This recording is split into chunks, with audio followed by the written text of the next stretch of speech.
soir, des seins nus, des vitraux, des formations continues. Voici l'actualité ce soir du 6 minutes Strasbourg-Eurométropole. Souvenez-vous, lundi dernier, une fémène avait fait sensation en posant seins nus sur l'autel de la cathédrale de Strasbourg. Une action choc pour dénoncer la venue du pape François le lendemain dans la capitale européenne.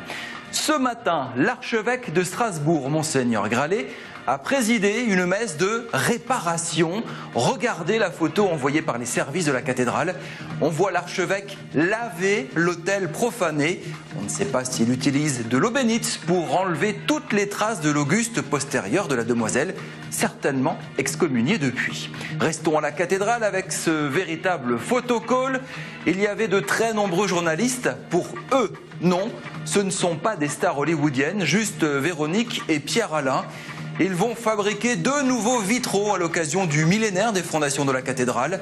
Véronique Elena a été sélectionnée pour créer des pièces contemporaines. Pierre-Alain Parot va les fabriquer. Tous deux vont remplacer ces vitraux blancs de 9 mètres de haut, installés dans la chapelle Sainte-Catherine. Original, l'artiste va se servir de photos pour accoucher de l'œuvre. Création au printemps prochain, installation durant l'été 2015, montant des travaux 200 000 €. C'est merveilleux, c'est incroyable, ça a été professionnellement le plus beau jour de ma vie, quoi. C'est quelque chose de magique. Puisqu'on est dans la chapelle Sainte-Catherine, on va voir des images qui parlent de Sainte-Catherine. Ce qui est important pour elle, ce ne sont pas les richesses matérielles du monde, mais bien les créations de Dieu. Toutes les beautés du monde que Dieu a créées, ça part des paysages, des animaux.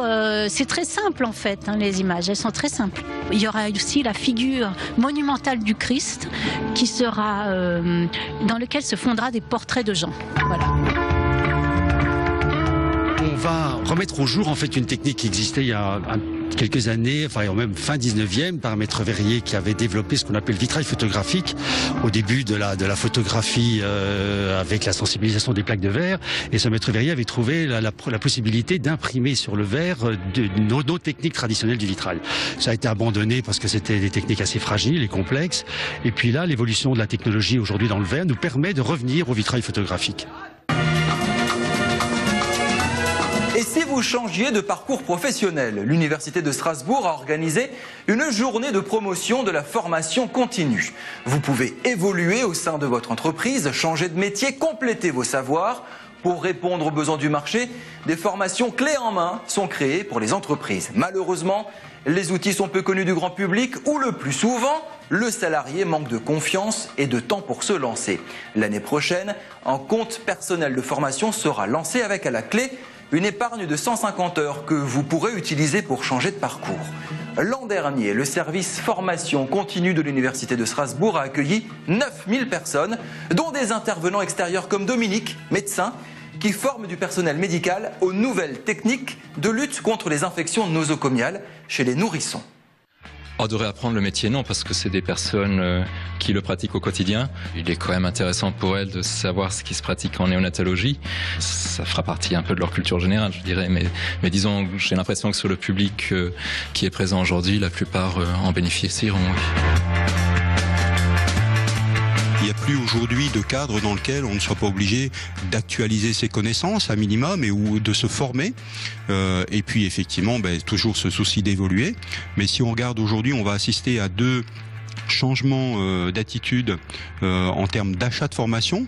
Le premier, c'est l'entreprise qui a besoin, elle, d'entretenir sa compétitivité en permanence, donc qui va plutôt être demandeuse de stages courts. Et puis le salarié qui, lui, effectivement, a une gestion un peu plus à long terme, mais qui est aussi la responsabilité de l'entreprise, une gestion un peu plus à long terme qu'on appelle la sécurisation des parcours professionnels. On va assister de plus en plus à une négociation, à une co-construction de parcours professionnels, donc une co-construction entre le salarié et l'entreprise, pour combiner à la fois cette sécurisation de parcours et la compétitivité qu'il y a à maintenir en permanence dans l'entreprise. Matt Pokora va illuminer demain la ville de Strasbourg. Pas par son talent, hein. Il va vraiment illuminer la ville en appuyant sur l'interrupteur qui déclenchera les loupiottes de Noël partout dans la ville. Ce sera le coup d'envoi des festivités de Noël. Cérémonie Place Kléber à partir de 18h30. Les fans ont prévu des flash mobs l'après-midi pour saluer l'artiste. Inauguration en grande pompe, donc demain soir, le 28. Mais en ville, certains grillent la politesse à la superstar. Les 22 commerçants du Carré d'Or, près de la cathédrale, ont allumé en fin d'après-midi les guirlandes et leurs décos dans 4 rues.